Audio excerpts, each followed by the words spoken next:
This is a Gulf to Gulf webcast on Zoom. I have muted you all, and I just took off my own email, so you won't have to listen to that. And I just got myself out of the room, so I'm just going to talk for a little bit. Brian, you are our illustrious guest. Would you like to introduce yourself a little bit and what steady state is? I did a little bit of research on steady state cosmology, and it sounds like it's basically the same principle as entropy. Could you explain what steady state means to you, please? Okay, well, yes, I'm the executive director of the Center for the Advancement of the Steady State Economy. So in our context, we like to juxtapose the steady state economy with economic growth. So economic growth is simply increasing production and consumption of goods and services in the aggregate. And so that means a growing human population and or per capita production and consumption. And it's measured by a growing GDP. And so a steady state economy then is stabilized production and consumption of goods and services in the aggregate. And so that means a stabilized population and or per capita production and consumption. And all else equal, it is indicated by stabilized, mildly fluctuating GDP. That is it? Well, I mean, okay, those are the bare bones of a steady state economy. There are all kinds of steady state, all kinds of models of political economy that can conduce or not a steady state economy.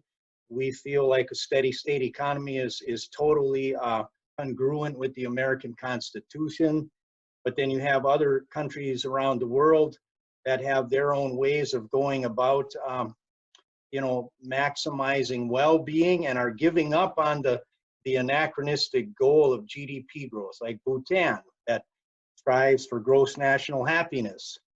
That's only going to happen with something that's not a perpetually growing economy, because the constant striving for GDP growth is what causes so many environmental problems and sort of pulls out the rug from the kids and the grandkids' future. So, wait a minute.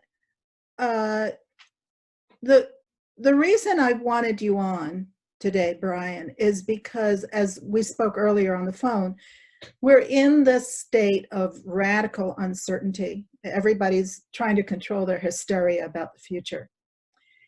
And the big question I foresee, and a lot of other people have talked about, is that the minute somebody says, oh, it's getting a little bit better, the floodgates are going to open wider than they ever were, and we're going to go right back to scrambling to where we were. For example, all the oil and gas people are complaining that they didn't get their share of money, no matter that the small businesses didn't get any money. The fossil fuel people want their money now. So the question is, and Jim and Jean and I have talked about this so often, how do you go from knowing that we have to have empathy and sanity and reality about things like population control or class issues or fragmentation of habitat? How do you go from knowing that to reining in these idiots? And you worked with government, and why don't you tell our audience a little bit about your experience with government in this context and where you see things today? Oh, I'd love to. Well, so yeah, I spent 18 years in the headquarters of the U.S. Fish and Wildlife Service, and I built a conservation biology program for them, and then the last 5 or 6 years or so, I was in their policy and planning division. And so I did conservation planning and policy development. But almost the whole time that I was in headquarters, I was prohibited from even talking about the conflict between growing the economy and conserving wildlife, which was the mission of the agency. And that's one of the reasons that I'm running CASI now. I finally had to quit the government at the end of 2017 so I could be on a podcast like this and tell it like it is. Yeah, that there happens to be a fundamental conflict between economic growth and not just environmental protection, but starting with environmental protection. And that leads to, you know, the environment is the foundation of the economy. So this takes, you got to wrap your mind around this a little bit, but there's a fundamental conflict between GDP growth and economic sustainability. And of course, that's what's required for national security as well. And so there's that fundamental conflict between economic growth now and national security and international stability. So economic growth is just the wrong response to a COVID-caused recession. Now is the time when we need to sit back and look around a little bit and see what some of the consequences were of this this constant push for decades now of GDP growth, see some of the consequences like climate change, like you guys talk about a lot, biodiversity loss, plummeting biodiversity, you know, this burgeoning collection of forever pollutants out there, and not to mention the standard sort of meat and potatoes resource shortages like water shortage and soil erosion and the liquidation of natural capital stocks, you know, the woods, the waters, the soils, the minerals, the fisheries. All of these things are going to be in very short supply per capita, and they are already, but it's going to be dramatically more so throughout the 21st century, as long as the human population grows and those aspirations for per capita consumption increase. Okay, so I'm going to go back to the idiots.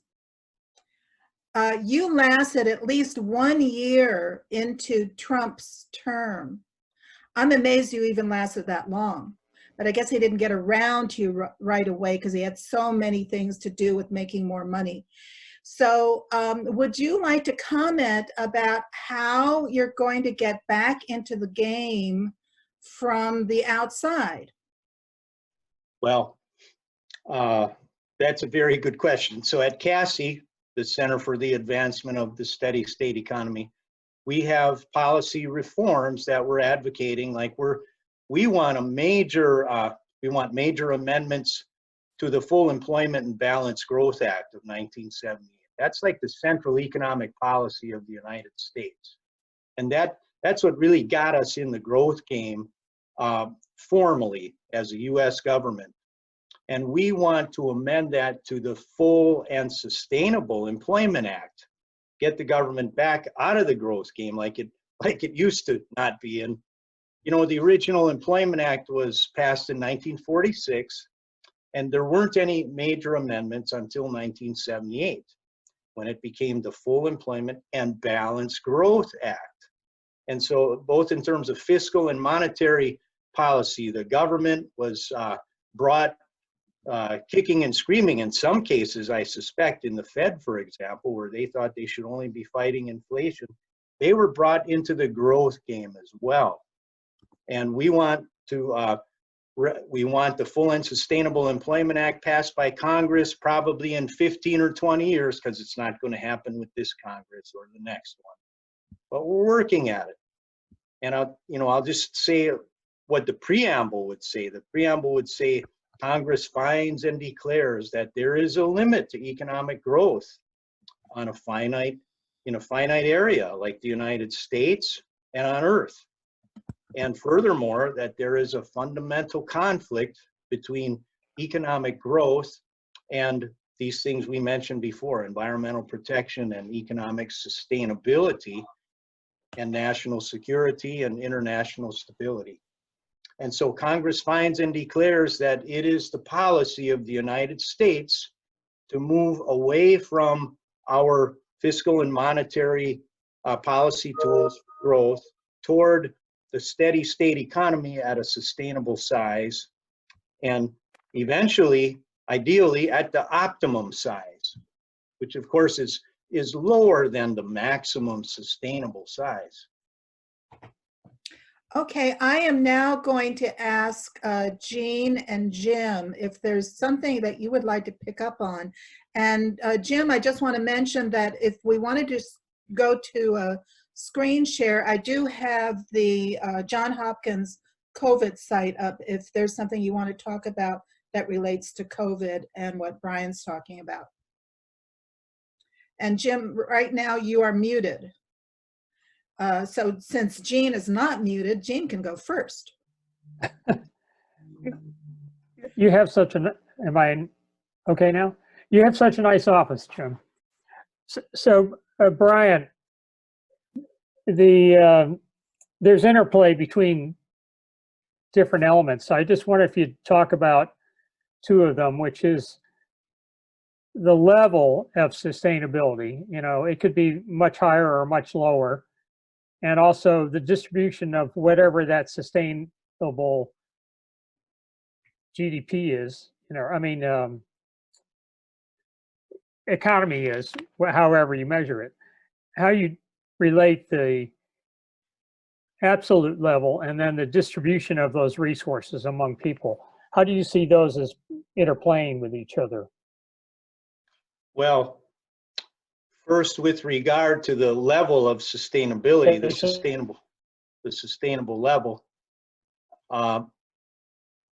you know, you as an ecologist, you're very familiar with the concept of carrying capacity and how it will fluctuate over time due to geological events and climatological events and even astronomical events. But there has been, through most of the human existence on Earth, relatively stable Earth ecosystems, and that enabled a certain capacity for economic activity. Now that we have been liquidating the natural capital stocks, like we talked about briefly before, and with climate change, I believe in many cases lowering the capacity of the planet through actions like sea level rise, and also moving the grain belts ever closer to the poles. These are really, really serious capacity lowering ecological and economic processes. So I think that the capacity is going to be lowered throughout the course of the 21st century because there's so much momentum. You know, one thing that kind of went overlooked back in, I think it was February, the global economy hit $88 trillion. We have a rolling GDP meter, rolling 12-month GDP meter on our website, steadystate.org. And so we were just waiting for that day. We were going to start a new campaign called $1 Trillion Days and show what the planet is losing every time we ratchet up another $1 trillion worth of GDP. So wouldn't you know it, right after our first $1 trillion day was rolled out, the COVID-caused recession really started in earnest. And so now, you know, we kind of are operating in this new milieu, I guess you could say. But relating now to the question about the distribution of that GDP, well, the main thing we would say about that is, you know, we have to dispense of that old notion that a rising tide lifts all boats, because there's not enough water to have more tide, you know, metaphorically speaking. There's not enough water for more tide. There's not enough boat building material. There's not enough room on the seas for more boats to be crowded into. So, so I think that, you know, what we need in international affairs is what we might call steady statesmanship, which is a recognition in, let's say, a convention on economic sustainability, a recognition of limits to growth, and a striving for steady state economies nationally and globally. So I've just gone to a screen share of the mortality from COVID-19. And when we are talking about getting back to some sort of steady state and this idea of the possibility of steady entropy to get to equilibrium, how do you relate this? I mean, look at this. The entire United States, most of Western Europe, and of course it's going to explode soon in Africa and in the Middle East. How do we get from this to this ideal state of equilibrium where we back off of some of the resource use? And I think I'm going to go to Jim first. Jim, do you want to talk? I'll unmute you if I can. Yeah, there you go. I just unmuted. Yeah, I'm curious. You know, all of these measures like GDP have some metrics that are measured that they use to pump into the equation, so to speak. What are the metrics that you would like to see us use? Because clearly it's not, you know, money earned or gained or whatever the term would be. So what are the metrics that you think we should be focusing on? Well, first of all, for this, we like to use the doctor and the patient metaphor. And we would say, don't get rid of GDP. And you're right, we have to add other metrics, but GDP is kind of like the scale for the patient's weight. And if you have an overweight patient, the last thing you want to do is tell that patient to ignore the scale. In fact, they need to monitor it ever more closely now. So we view GDP as an outstanding indicator of one thing especially, and that's environmental impact. GDP is probably the single metric of environmental impact that we could devise, because it's the level of economic activity. And then we have to recognize that the structure of the economy starts at the trophic base, where we have agricultural and extractive surplus that frees the hands for the division of labor into the manufacturing and service sectors. So there's no free lunch here. There's no dematerializing the GDP or green growth. It's all about expanding that trophic base to grow the holistic integrated economy. So then in terms of other indicators, yeah, we need to start monitoring things like genuine progress indicator, different measures of happiness, the Living Planet Index, the ecological footprint as another measure of carrying capacity and or how much we're breaching carrying capacity. And then there are some relatively macroeconomic indicators, a Human Development Index, the Index of Sustainable Economic Welfare, and this collection of indicators, it's like they have different emphases among those three spheres of sustainability that we always talk about, you know, the social and the economic and the environmental, ecological. And some of them are very much within one of those spheres, and some are more at the nexus of two spheres, and some of them are pretty close in the middle, I guess, like genuine progress indicator. I'd like to bring up something, and anybody can pick up on this. We always bring in the art part, and lately I've been writing about how important it is to have art in the mix so that we can hold the culture together. How do you see the culture holding together as we go forward? Because we're unbelievably fragmented right now. Well, you know, that's not my area of expertise, but I would say that the fragmentation of the lack of solidarity in the US, for example, I think has a lot to do with this misguided push for GDP growth, because you've had both Republicans and Democrats having their own internal civil Cold War. You know, the Cold War between the USA and Russia and the Soviet Union, pardon me, was really kept, the score was kept in terms of GDP. And so now that Cold War is supposedly ended, but we have this civil internal Cold War between Democrats and Republicans to see who can outpace the other for GDP growth.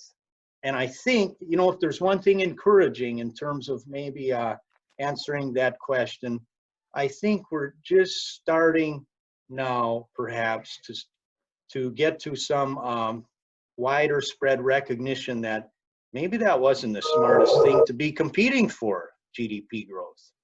Because we do recognize all these problems that are mounting around the world as a function of too many people, too crowded of a marketplace that, you know, all of a sudden springs off viruses that cause pandemics, that spread faster in these very crowded places. When we've had economic growth theory that has really prioritized population growth, not just so we could have more producers and consumers, but so that we could have, this is pursuant to Nobel Prize winning economic growth theory, so that we could have more people devoted to the research and development that should raise the bar for even greater than $88 trillion worth of economic activity. So I feel like the obsession with GDP growth has really been one of the things that has broken down the fabric of society and caused a great deal of dissension.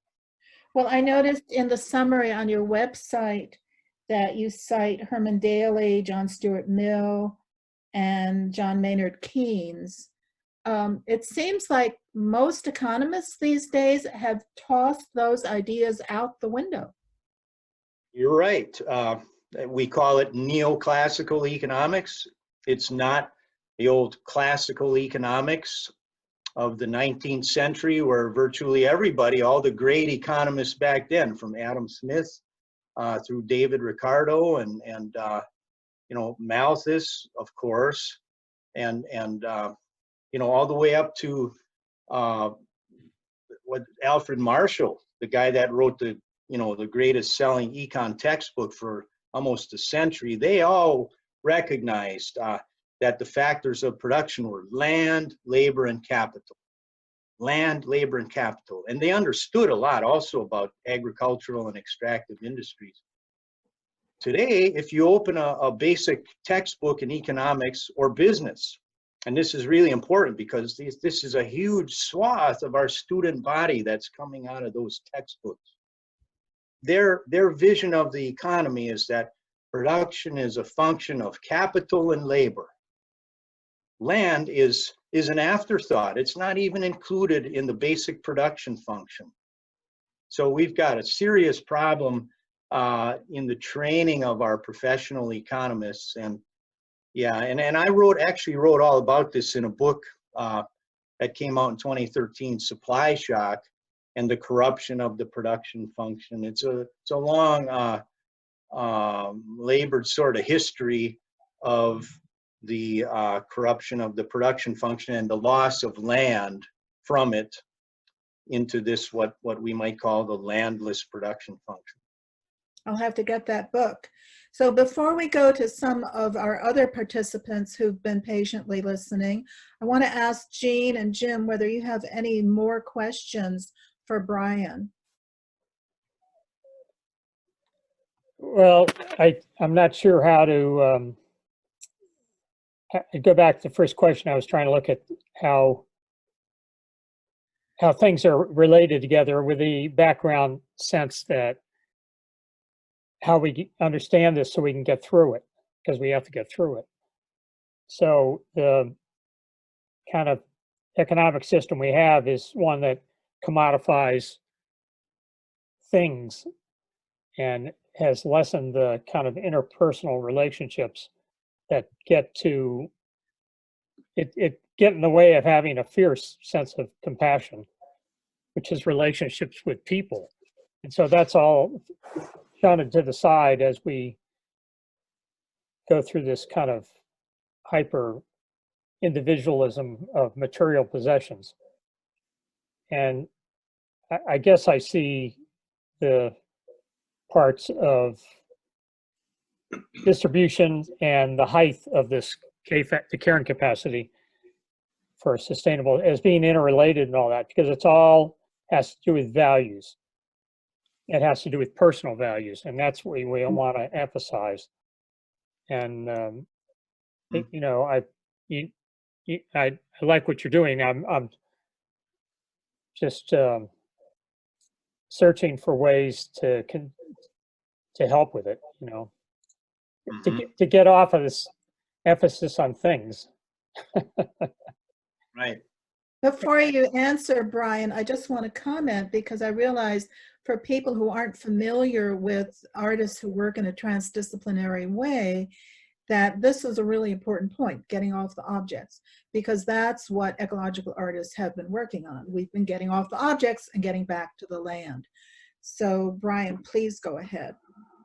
Well, I mean, that's such a huge and open-ended issue. You know, one thing that comes to mind for me is, didn't it used to be the role of religions to sort of guide the ethos and the ethics and the compassion and so of people? And, you know, and we have found that each of the major religious traditions in the world have some element of what they were calling for a couple decades there, caring for creation, you know. And you still see some elements of this, and the biggest development in that sense, I think, was the Pope's encyclical that came out a few years ago, the Laudato Si, which I have to tell you, that is one of the single most profound documents I've seen, I think, for purposes of biodiversity conservation. As a conservation biologist, I love the Laudato Si because it does, Gene, pretty much what you're getting at. It says, look, life isn't about exceeding everybody else in terms of consumption.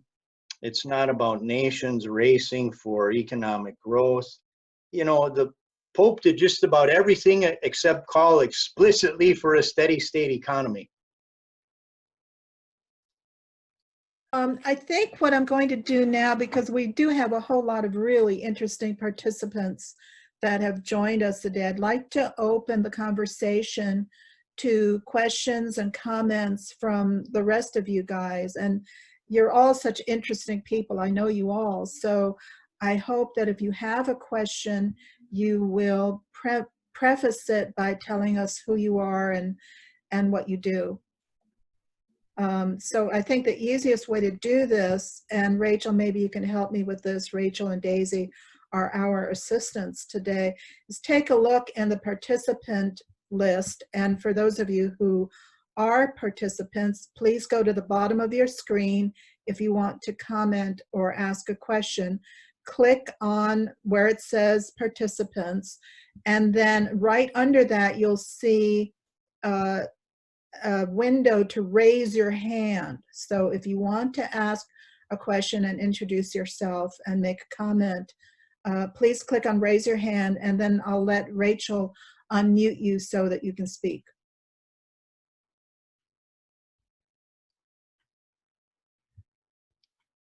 Anybody? I don't see any hands raised.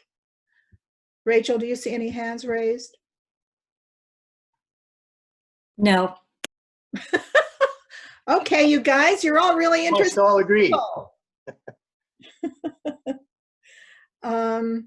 Lynne Elizabeth, you're a publisher. You deal with this stuff all the time. Would you like to unmute and say something?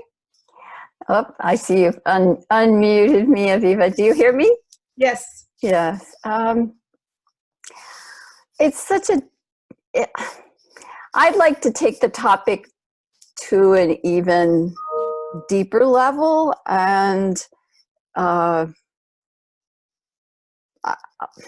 I don't want to take us too far astray from what we've been Go for it, then stray wherever you please. Stray wherever I please. Okay, so it's not well. Yes, I can frame it in a question. I haven't really formulated it, but I feel that because I was involved in the environmental movement for decades, and there were many people who were who were spending their entire careers putting value on forests or value on the rivers, and they wanted to give them monetary value because they felt that that was the only way that the mainstream culture would give them attention, would care for them if they had an assigned monetary value. And I could see their point, and yet I felt that no matter how long they labored at that kind of task, that they would be unsuccessful unless humankind could, in some collective mass, be able to move a different part of themselves, which the Dalai Lama might call our heart space rather than our mind space. That unless we could essentially open our hearts to understand the nature of living together on this shared planet, that we wouldn't really progress as a society, and that focusing endlessly on an economic system through our minds and ways to manipulate that, restructure that, it certainly has a value, and yet I feel that there's a much more fundamental level that is I'm hoping in this time of planet-wide respect for the power of a virus that could harm us seriously, that we can perhaps get back in touch with that more foundational need to build from, to rebuild our culture from again, I'm calling it a hard space. I'm looking for another language for that, but with an intention that is more empathic, that is really looking at how can we be kind to each other. I know this sounds very simplistic, but I feel that it's still essential, and that's still the biggest calling in this time. So to be looking at rearranging deck chairs on the Titanic, as people always say, is to me, that's what focusing on economic systems as themselves, it feels like that to me. So Brian or anyone else, I'll stop talking. And Brian, before you respond, I just want to make a very quick comment about that, because I've been listening to the historian Heather Cox Richardson, and recently about this whole issue of how we pull people along who aren't on our side, whatever our side is. She made the analogy to domestic violence victims, that the more we try to explain things to these people or teach them or reach them or argue with them, the harder they will cling to their abuser. And it's only once we can model the kinds of democratic or sustainable models that might get us out of this fix, that they might be willing to engage in discourse. Brian, I'd love to hear your comments, and then Sue Spaid, if you feel like commenting, I'd love to hear from you, because you actually curate the kinds of artworks that address these questions, and that's obviously, to me, a really important part of this puzzle. So Brian, your comments, please.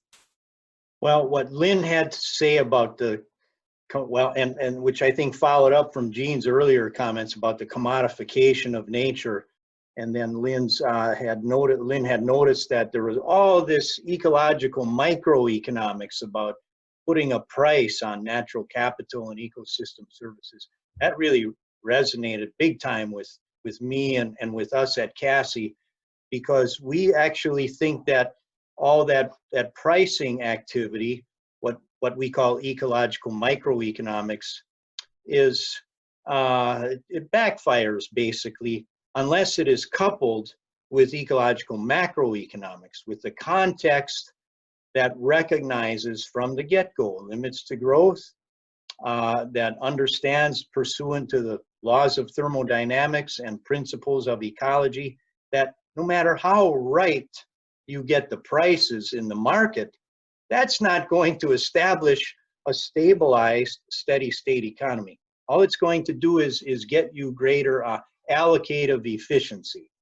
But that has nothing to do with finding that sweet spot, if you will, in terms of the size of the economy. So we're totally on board with that. We're critics of ecological micro, again, unless that micro is coupled and actually starts within a framework of ecological macroeconomics, with an emphasis now in the 21st century on limits to growth, the limits that we're bumping up into at this very time with COVID-19 and climate change and so many other processes around the planet. I just want to explain why I referenced Heather Cox Richardson's comments, which is simply that it's really hard to have empathy when you're imprisoned. So now, Sue, would you like to make some comments? I'd love to hear from you, and let me unmute you. Okay. Hello, I'm Spaid. I live in Belgium. I'm an American curator and philosopher living here, and just yesterday I had my fourth rewrite on a paper about hydrological justice, and it's a paper I've actually been working on for 13 years. I first wrote about it in grad school, and so I've spent a long time trying to figure out why the COP system, why climate justice doesn't work, what's going on. Is it just simply that they're not focused on water? Or is it there's and I think that we learned a really wonderful thing with the COVID-19, because philosophers like to talk about just targets and just burdens, and the whole system of climate justice is set up where you have 200 parties, convention of the parties, they all agree to the global targets, but in the end, only a very small fraction of the people do what they're committed to do. And I've been pushing for hydrological justice all these years, because my view of hydrological justice is that it's local and that it's tied to people's local hydrological systems. If they were told just focus on your local rivers, your local streams, your local lakes, your local groundwater, your local aquifers, people can get around that. And I think it's really one of the, as a person who lives in Europe, and we've been all totally shocked by Sweden, because Sweden, as you know, has the highest, they rank the highest on the climate change report card. No country comes close to what the Swedish people do when they're, but last year when I was at a conference, they were saying that they're no longer allowed to fly to conferences. They all have to take trains. This is like coming down from the top of the government. So then yet with COVID-19, what did they do? They did something totally different than everybody else. They decided that they weren't that worried about it. And if people die, okay. And most Europeans are very shocked by that, because everyone took a very protective view. And I'm not saying I'm in favor of what Sweden did. What I'm using that as an example of a country that's extremely disciplined. The people are very disciplined. They do not accept, they are willing to take burdens that most Westerners are not willing to take, but not when it came to COVID-19. So that occurred to me that really the reason why climate change isn't working is our targets are global. And we need local targets and local burdens. And we need, and I feel like if we use the hydrological system, we can map the entire planet, because every hydrological system is totally interconnected. So anyway, that's something I've been thinking about. I'm really grateful to Sweden because I think they're the best example of a country that we can learn from, because they really are incredibly disciplined. It's not like it's more difficult to learn from other countries that you can point to them and see why things aren't working out or whatever. Okay, so that's one point. Another point is that as sitting here in Europe, I've been totally impressed by not the U.S. government, but the U.S. spirit of people. And this is the first time I feel homesick in living here for 7 years. I wish I could find a way to join in with the activities. I don't really know what I can do here. It's just a different mentality. But anyway, I guess we're not supposed to talk about COVID, we're supposed to talk about economics. It's something I think a lot about. I think that this view that the macroeconomics issue people never talk about their costs. And this is another point that's a huge aspect of my research in hydrological justice, is the fact that the penalties are always too low. So the penalties for destroying things are really affordable to most people. They can go all around the world, they can destroy whatever they like.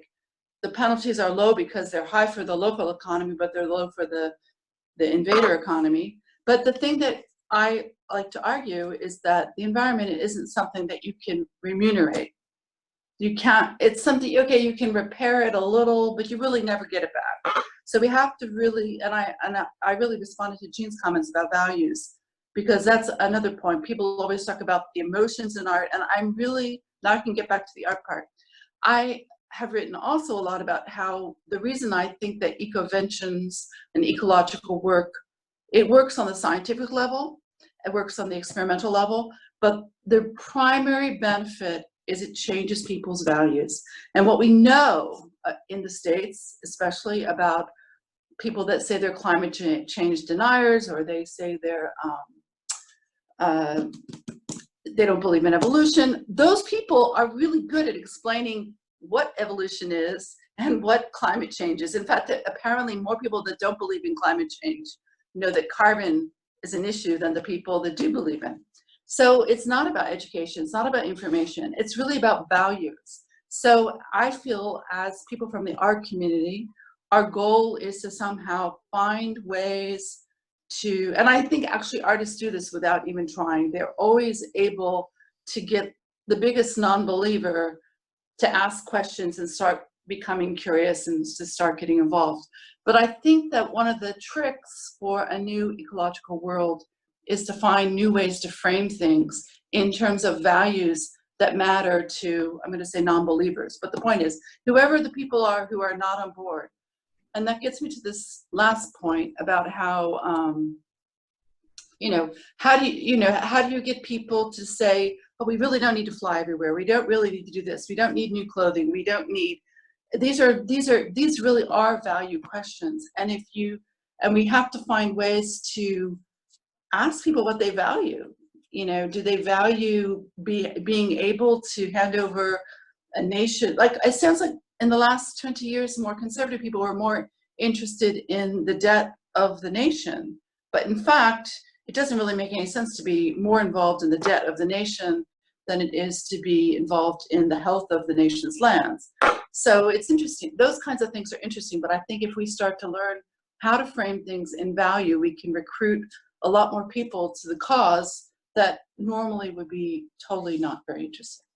Okay, I don't know if I have anything more to say, but that's the whole package of what I'm thinking. Make a quick comment about that. Nancy Princenthal did a fabulous book recently on feminist work on rape, feminist artists' work on rape.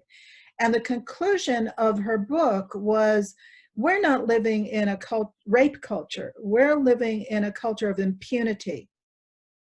And I thought that was a really, really interesting term to use. And with that, I'd like to go to Marcia Annenberg, because Marcia, I know that, and I'm trying to unmute you, but it's not getting you unmuted. There you go. The reason I want to talk with Marcia or hear what you have to say is because your entire research program as an artist has been on how the media has dealt with climate change. So I'd love to hear anything you want to say about what you've observed recently. Well, the media hasn't been dealing with climate change. I've been documenting the non-reporting of climate reports for about 6 or 7 years now, and it's so disturbing to actually delve into the publications cross-country and to see who's reporting and who's not, or where it's being reported, or how far back into the paper. And I think we have a general feeling that America is a democracy and we have a free press, but when you actually look at what's reported and where it's reported, or how big the article is or how small, you realize that our press is really tightly controlled, and it's quite disturbing.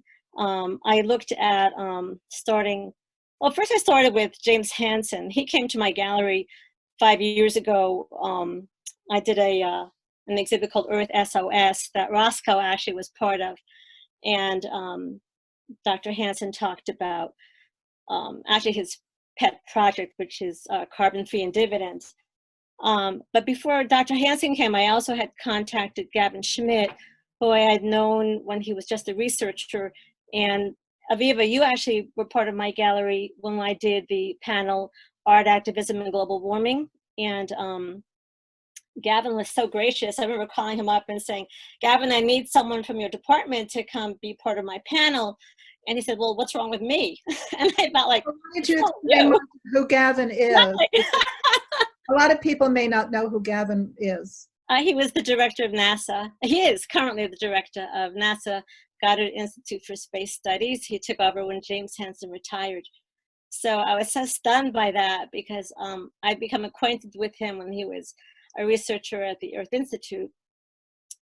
And he gave these really horrifying public lectures. And I'd go up to him after the lecture and say, like, you didn't really mean what you just said, did you?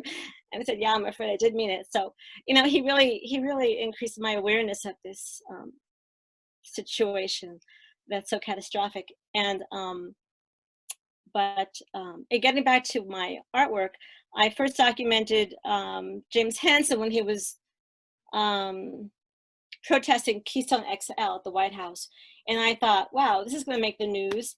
And I discovered actually the only paper that reported that was the Washington Post out of the entire country. I looked at so many papers, and that was really a wake-up call for me. And the name of that piece was Early Wednesday Morning. I based it on a Hopper painting called Early Sunday Morning. But then I looked at the National Climate Assessment, which was really buried because Harvey Weinstein that same week had been arrested or something, and that was really the focus of the nation's papers. And I remember walking by a newsstand in New York City, and a paper on Long Island had a full-page headline, National Climate Assessment contradicts Trump. I was like, wow, that's amazing. But I really didn't find it anyplace else. So I've looked at the IPCC fifth assessment. I just looked at the Hindu Kush Himalayan assessment, which is so devastating because it says that 2 billion people might lose their drinking water in 30 years. And I thought, like, that's just crazy. But I found out that 7 national papers never reported this assessment. And it's actually so tragic because the Times reported just like 3 weeks ago that there's a town in the Himalayas, that's in the Himalayan mountains, that is actually just moved because their crops aren't growing, there's no water because of the melting. So you have to ask yourself, like, why would 7 of our biggest national papers not report the fact that 2 billion people are losing their drinking water? I mean, it's not a small story. So I'm going to interrupt you because we only have 10 more minutes. Okay, and there sorry. are a lot more people that Anyway, hello, everybody. Nice to meet you all. will have a chance to speak. And I'm curious, Ed Landa, I hope I didn't just lose him. Oh, here you are. Because you're a scientist as well, but you've never participated in one of these webcasts that we've been doing. Would you like to comment? And I'm trying to get you unmuted. Are you unmuted now, Ed? I think so. Great. I really don't have that much to say. I'm sort of a novice to economics, but I guess the only comment I have to offer, I was taken with what Sue said about artists can get non-believers involved, and I think it can be even on issues not like climate change, but just awareness of the importance of soils and ecosystems. It's not non-believers, it's just people whose consciousness is just not focused on things that they see as mundane. So I just want to give a shout out to artists who are raising that consciousness. Thank you, Ed. Before we go back to you, Brian, I want to ask some of the other participants who haven't had a chance to comment or ask a question whether you'd like to say something. There are a number of you that I know, and I'd love to hear if you have anything to say. Oh, Rebecca is saying that her mic does not work. Are you sure? Let me unmute you. Also, I just want to say Aviva Stacy raised her hand. Oh, I'm sorry, I missed that. Stacy, please go ahead. Stacy, where are you? Hey, hi everyone. Sorry, I have I'm out in the hinterlands and I have very pathetic Wi-Fi, particularly when it's wet. So I'm not on camera because it eats it all up. But I wanted to say that this idea of how sometimes the smaller ways of valuing we're called the ecological microeconomics aren't quite doing it unless you get the macroeconomics. But I do think it is the artist's place to really work hard on the micro part, because we're working in a kind of reality. And as an eco artist myself, I'm always trying to parallel the sort of environmental services value with a more spiritual or heartfelt value. And that's the very fine line that we artists need to be treading, where we're trying to keep both of those up in the air at the same time. And it's not always easy, but I think it's sort of critical to do both, because I think that as eco artists, we're very concerned with the environmental service value too, because we need that we need to put that forward perhaps in a new way. And I think art has a kind of talent for that, to make people aware of the value, and they see it in their hearts, but then they can see it in the sort of pocketbook idea that's very important. I always hark back to the Hudson River School of Painting that sort of saved the Adirondacks sort of sidewise by making that landscape imbued with a kind of religious spirit of place that people hadn't really thought of it that way before, and it had really been considered as a kind of a board foot lumber possibility, whereas all about people's pocketbooks. I don't know how inadvertent or advertent that was. That's something I really need to read more about. But it is an interesting thing that that school was able to make the Adirondacks have a changed use, though of course there were many other things changing at the same time, where wealthy people were having summer homes there, and water supplies were of great interest to people. So the art part is one of the value currents that goes on in the microeconomics. And I think it shouldn't be, I think it's very important. So that's what I have to say. Thank you. I know that Jim always tries to cut out early. So before you escape, Jim, and before we go to Brian, I would love to hear what further thoughts you might have. And then maybe we'll go back to Jean to sum things up, unless there's someone else who has an urgent desire to say something incredibly important. I don't know if Jim's still on. He escaped, damn it. He escaped when I wasn't looking. All right. Brian, would you like to make any comments about anything that you've heard today, or any thoughts that have gone through your mind? You're muted. He's unmuted. Okay, Oh, okay.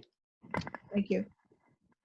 So a few of the comments by Elaine and Stacy, I guess, with the limited time we have left, I guess I'll try to address. First, Stacy's example of the Hudson River, and I'm not familiar with that example, but that resonates with me because, you know, earlier in my career, I was a wildlife biologist, and I was pretty heavily into conservation history too. And there we had the example of a fellow by the name of Ding Darling. Ding Darling. You guys may be familiar with the Ding Darling National Wildlife Refuge. And he was a truly impactful artist who raised awareness of the perils of natural resource capitalism, you might say. And it was very effective stuff. The problem I see now is, you know, it used to be at the turn of the century, from the 19th to the 20th century, the big problem was market hunting. And then 50 years later, 60, everybody started to recognize that problem we had overcome. Now it was habitat loss, you know, the bulldozer basically. Now we're at a stage where it's not quite so easy to illustrate because it's GDP, it's the entire collection of economic activity in that economic structure. So what I feel that we need an ecologically macroeconomic artist, or a form of art that helps to show not only in microeconomic scenarios, but in a way that really connects. And I'll tell you why we feel this is so important at CASI, because if your overriding domestic policy goal is GDP growth, we're sorry, but you're not going to solve those individual environmental problems, no matter how effective the art, the science, the discussion is out there.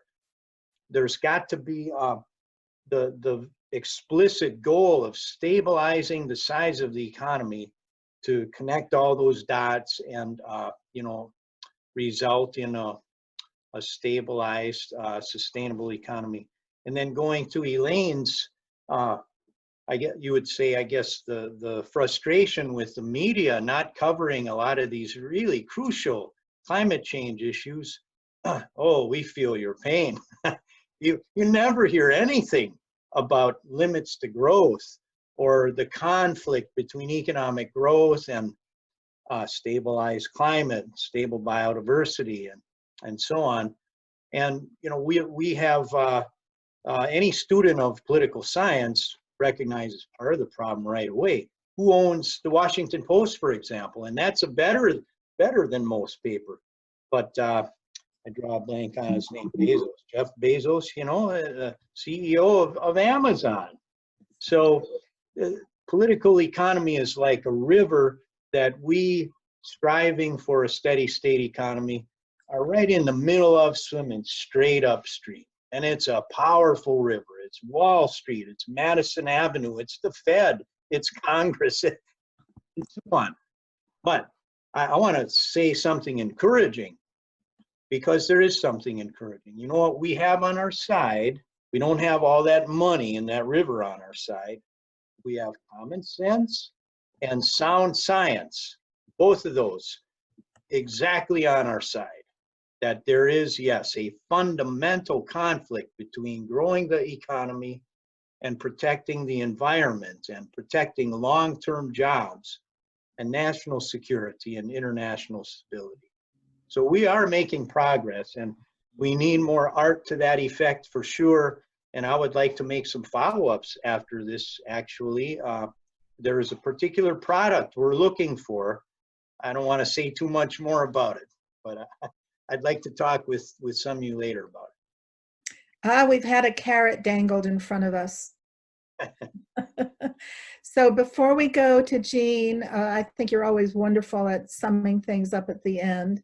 I wonder if there's anybody else who didn't have a chance to speak today who would like to make a comment or ask a question. And Rachel, if I missed somebody, please let me know. Oh, Laura, please go ahead, Laura. Where are you, so I can unmute you? I'm here. I unmuted myself. Hello, hello from Houston, Texas, where there are newspaper articles are predicting that there will be no art because oil companies are losing money, and the newspapers think that art is being funded only by oil money here. That's what they think, but it's not actually true. And so there's this idea that art has to be paid for by oil. I'm spending a lot of time thinking about how to reach those climate deniers and things. And so I spent some time at a creative climate leadership conference last month and was talking to a sociologist, scientist who was talking about, like, you can't confront somebody with something that they don't want to look at, right? They don't want to look at, if you work in the oil industry, you don't want to look at what you're doing. It's much easier to not look at it and to say climate change doesn't exist, and to run up to me in the, when I'm downtown with a sign and tell me that climate change doesn't exist. But there's like a way to steer that conversation where you're look somewhere else, look for the next step. And I feel like this is like a really crucial moment down here. There's a lot of people who are working class who don't have a ton of education who work in oil and gas here. And the values are very materialistic, or I feel like there must be a way to shift attention to a network of relations as being value in life instead of things. And that, of course, goes back into the economy. And in more practical terms, there's going to be a lot of unemployed people down here who really need something to do with themselves. So I'm sitting here sort of at this epicenter of this really amazing moment. And of course, the media is saying, well, we just have to get oil and gas back up again. That's like, there's no like thought about how wonderful the air is or all this kind of stuff. It's just about trying to do same as usual. So I'm left with questions like, how can we stay within this shrunken oil and gas economy and leave it in the ground? And how can all those people who lose things, will be losing their incomes, will be losing different things, how can they be incorporated into a new way of living? So yeah, that's all I have to say. This morning I passed around an article from Grist to the effect that although the skies look clearer, we actually have pretty much as much carbon emissions as we ever had. The problem is that it's invisible, so people go into this Pollyanna nirvana place that doesn't exist. So Jean, would you like to wrap us up, please? And oh, I should ask one more time, is there anybody that I've missed who would like to make a comment? If not, Jean, please take us out. Well, the economic system is the big megasphere and the kind of cultural setting we're in the U.S. and the world, and so it has to be dealt with. It's not the elephant in the room; it is the room pretty much, and so we really have to deal with it. And so we all see different ramifications, and we see it. But I just want to, on a closing note, I guess, say things have changed in the past, and it is possible. And I just, as a small kind of glimpse of that, in New Zealand, the way people have gotten over different wars and cultural conflicts, they have something called hanji when they greet each other. And even though you're from outside, if you're from outside and you come into the lodge, you bump your head and your nose together. And if you do that, try that on your kind of friend. And you don't kiss, you just touch your nose and your head. And the idea is that it's a very intimate way of sharing with the ha, like Hawaii, the ha, which means breath. So you're exchanging each other and you're responsible for each other. Then afterwards, you might shake your hand with each other, which is also a sign of peace. Those things arose for a reason, because people appreciated the need for them. And it was a way maybe unique to New Zealand, there were the Maori, but there's other things like that we've done over the years. Hiawatha was the translator for Degawana. I can't pronounce that correctly, but we've had other ways. We had smoking laws change. We had civil rights improvements, not success, but improvements. And these have all happened through a struggle. And so we have made these changes before. Just saying, they're not easy, but we have to participate. And inevitably, I think it gets back to some sense of interrelationships with each other. And I think, I'm sorry, I can't remember who said this, but when you get to talking with people as opposed to people and get them to talk, it's a slower development, but it's more permanent, I think, to have people, it might have been you, Laura, to have people want to talk and to see the change and to be the change. It's like the difference between holding a class to teach people knowledge or holding a class that allows people to learn how to learn. And that's kind of where we're going through, but it's possible. It has happened. That's Okay, I am going to save the chat. Thank you so much to Brian, first of all, for joining us. I think we all learned a lot and certainly have a lot to come away to think about. Thank you all who made comments or asked questions. I felt like you enriched the hour tremendously. And I'm just very grateful that we could do this. And I guess we can thank COVID. We probably wouldn't have had it without COVID. So before I sign off and we end this recording, is there anybody that would like to make some final comment before we say goodbye?